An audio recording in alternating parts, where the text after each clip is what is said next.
What is going on, everyone? We are back with another music reaction of Depraved. I'm Hellcat. And together we are HellaDepraved. And I fucked up the intro. I don't care. This is our Hella Depraved Shocktober 2022. Continuing down the list. 50 most evil songs. We're releasing this as the same day as the last one because we missed a day, so we're making up. Right. So this is number 12. This is number 12. And this is called Celtic Frost, Procreation of the Wicked. All right. It is a... That intrigues me. Intriguing title, but I have been intrigued way too many times. Has failed us severely, on this list. So I'm getting used to disappointment. All right.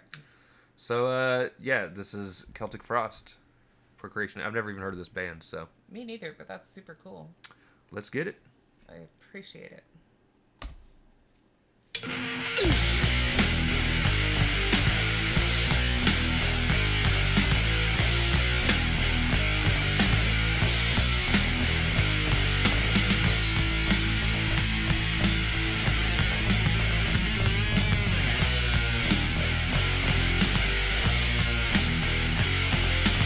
Why does this sound like this could have been wrestling music for, like, the Acolytes? Oh, it definitely could have been. This is fantastic. This is hype music. I wanted to fix this thing that's slipping down my head again. It's that silky smooth hair of yours. No grip. Right. All right.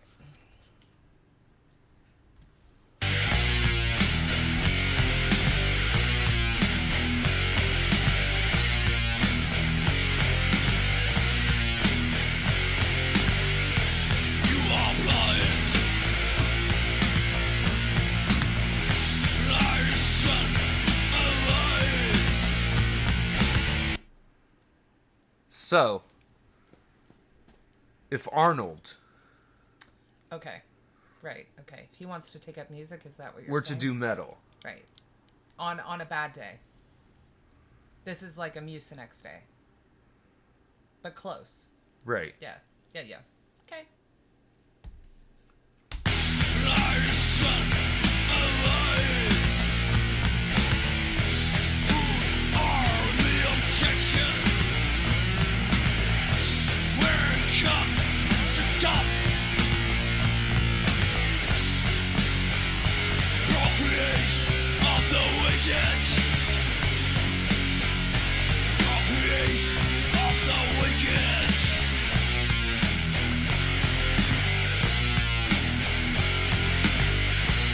Do you know how much more in season this would be if you were a black cat? Baby, she's Halloween colors. She is.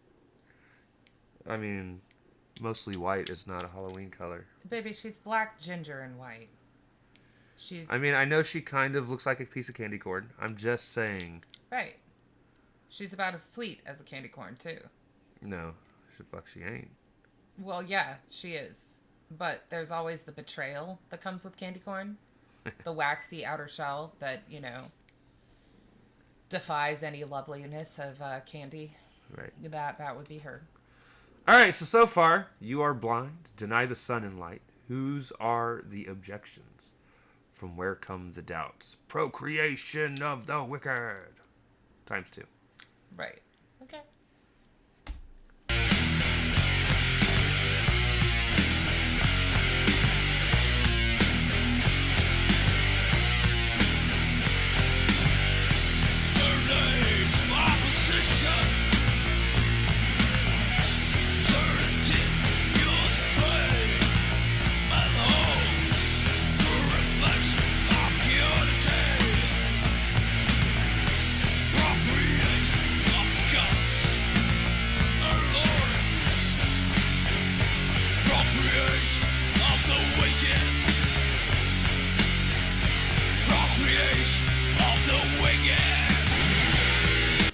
I really hope this is a foreign band. Pretty sure. I mean, I'm getting a little tired of the refrain. I wish they would change up the instrumental slightly. It's not a bad one. It's just too consistent. Right. Serenades of opposition, absurdity, humans' fate and hope. True reflections of community. procreation of the gods and lords. I'm not sure how much sense they're actually making. Right. Procreation of the wicked times 2. Yeah. It almost sounds like, at least this verse, so serenades of opposition. So it's like two groups of people going to battle. Right. Well, right. And it's like this guy saying it's absurd. It's, you know, because these humans have, it's absurd that these humans have faith and hope. Fate and hope. Honestly, I think it's more like humans' fate is to always be in opposition. So, yeah, you know, it's also the opposition gives them hope to some extent, because you always hope you're going to be the winner, but it's the reflection of community, which there is none, honestly. Right.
I wouldn't consider that extra little of the wicked there an ad-lib. Right.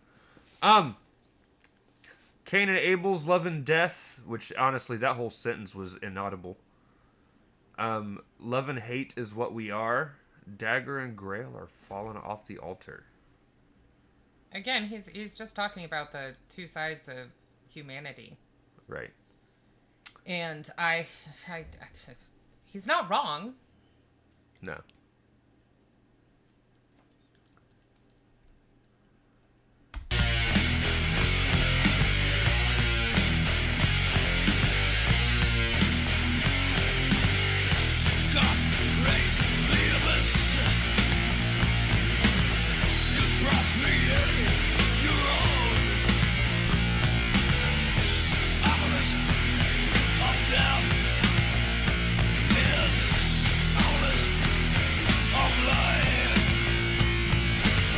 Why is it when he says the word ableism, it sounds like a sneeze? Okay.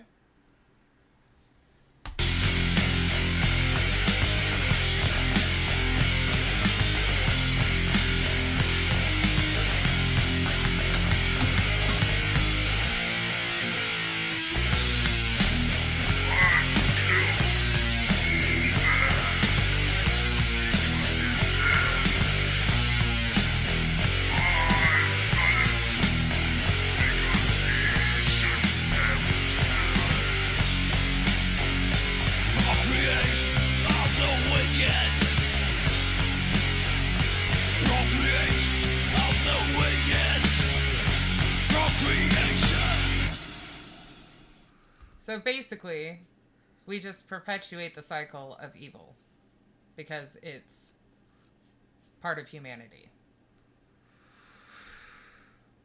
I mean, I did like how he said that the dagger and the grail fell off the altar, because honestly, what do you do on an altar? You're either sacrificing or worshiping. Right. And as humanity, we kind of refuse to do either if it doesn't benefit us. Yeah. Okay, so he says, if God raised the abyss, you'd procreate your own. Ableism of death is ableism of life. And then in the ad-lib in a demonic voice. Again, well, this one's probably more of an ad-lib than the last one. Well, ad-lib, well, okay, yeah. But ad-libs are usually, it's off the top noises or whatever. Well, and it's off the top of your head at the time, too. It's not something that it's established in the song, and this would have been established. Right. It's just not his singing, it's speaking.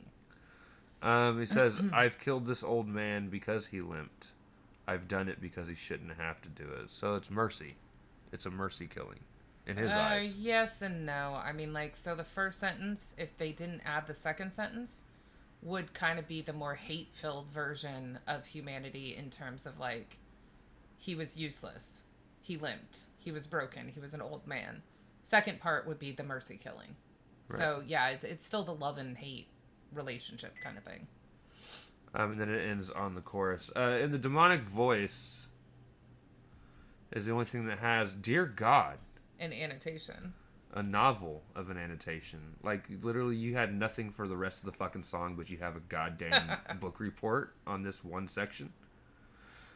In this brief spoken, growled ad-lib, the point of view appears to shift, where the rest of the lyrics of Procreation of the Wicked take the tone of an observer describing the essentially meaningless nature of life. In this section, the narrator seems to be actively demonstrating the point. While death, including murder, is a lyrical staple of rock and roll's more extreme subgenres, the dispassionate justification here evokes a colder variety of horror than the average occult-inspired heavy metal slasher. Taken together, the act and the explanation would feel right at home in a piece of early 20th century existentialist or absurdist fiction. As such, it places Tom G. Warrior as a far more... You're being absolutely adorable. As such, it places Tom G. Warrior as far more of a spiritual descendant of Camus or Sartre than of Aleister Crowley or Anton LaVey. This famous quote from Camus the Stranger evokes a similar absurdist disinterest in things normal people are supposed to care about. It says, Mother died today or maybe yesterday, I can't be sure. It's interesting to note the lengths to which lyricist and frontman Tom G. Warrior goes to distance himself from this section of the song. Alone, among the vocals on Procreation of the Wicked, this section is delivered in a pitch-shifted demonic voice that may well be someone else. Even more tellingly, on the printed lyric sheet, this section appears between quotation marks underneath the title Mysteries of Perversity. Apparently, the artist wanted to be absolutely sure his listeners understood that this was simply another morbid tale and no personal confession. Alrighty then. Would you think it was a confession? You know, conspiracy theories Get off abound. the fucking drugs, guys. I do like how he said abolition of death is abolition of life. Because if you abolish death, life isn't precious anymore. Right. It's the age-old debate that people get into over paranormal fiction about vampires and stuff like that. The longer you live, the less precious a shortened lifespan is, and living day to day and so on and so forth. Yeah. All right. So this was put out a year before I was born, 1984. And it says, easily one of the most evil bands of their time and essential to the evolution of extreme metal, Celtic Frost could conjure images of the devil with a single chord. However, never did they sound more monstrous than on this brutish tone, lurching along on a hulking riff and with twisted lyrics that scare Christians and excite all those who reject religion.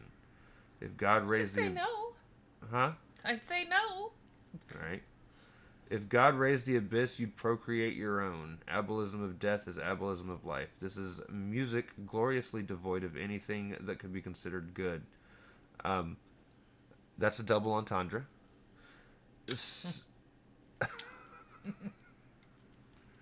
Sepultura's take on the track also stands amongst the best metal covers ever. This is a cover? Okay. Oh, no. Sepultura's a band. Somebody else covered it. And we didn't listen to that one? Again, this wasn't bad. They're growlers too, baby. Oh, okay, never mind. So, this isn't bad. And I can actually see why it's on the list. This is one of the few that have made sense. I don't understand why it's at 12. Why is it 12? I don't know. I mean, like, again, if we are ranking in terms of more and more and more evil. Because here's my thing. How are you going to sit here and tell me that they are one of the most evil bands Right. of their time? And you pick a song that doesn't feel evil. I don't understand the whole titillation over, like, Christians are, you know, fainting when they hear this, and others are rejoicing. Like, no, God, you either like it or you don't. See, let me tell you this now. I am someone who religiously would identify as Christian. I don't like organized religion, and I don't think I should force my beliefs on other people, so I don't talk about it. And I in no way, shape, or form even felt, I guess, like, funny Moved. listening to this song. Yeah. Now, I'm admittedly going to hell and all that other fun stuff, but, like... If you were to identify yourself as, like, what viewpoint you come from. Right. I don't know. I'm definitely against any organized religion. I also don't preach. I would not identify myself as Christian.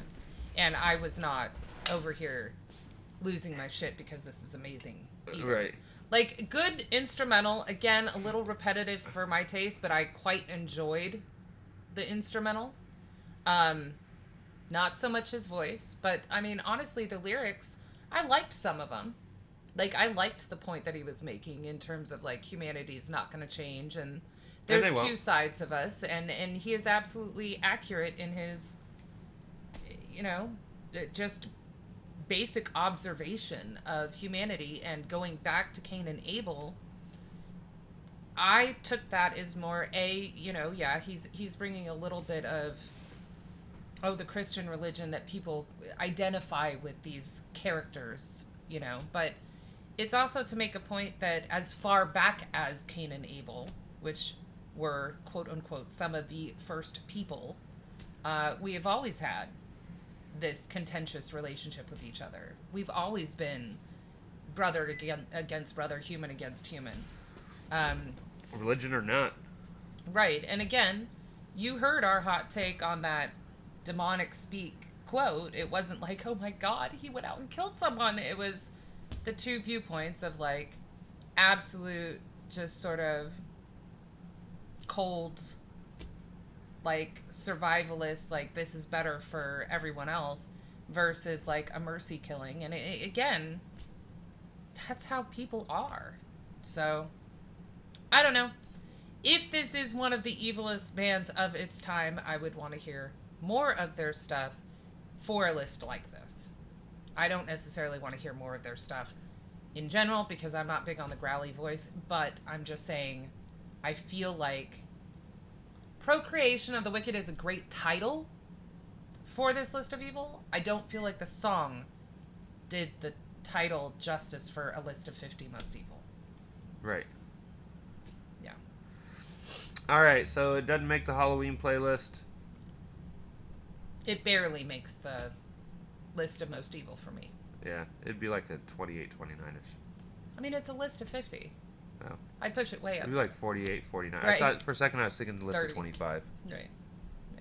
Well, you know. Or no, for our list of 31, because it's 31 days of October, it would be closer to 30, 29. Right. Somewhere there. Yeah.